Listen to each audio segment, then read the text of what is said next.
Moving on to the men's side of things as we dive deep into the Sweet 16 and Elite 8.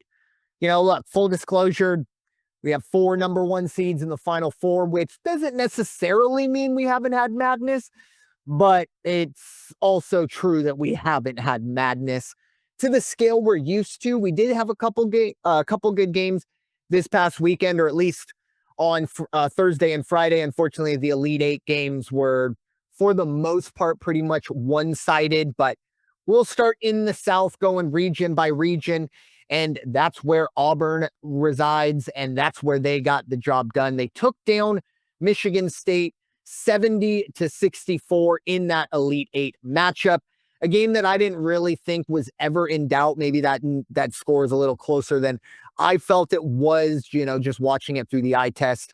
Auburn to their first Final Four, or excuse me, they're not their first Final Four. They'll be looking for their first men's basketball championship there. So they punched their ticket, the number 1 overall seed. They, of course, did have to get through Michigan. They took care of the Wolverines. I was surprised to see how dominant Auburn was against Michigan. I expect Auburn to probably win that game, but I thought Michigan was going to give them a bit more of a fight in the end. But Auburn controlled that game pretty much from tip to buzzer, 78-65.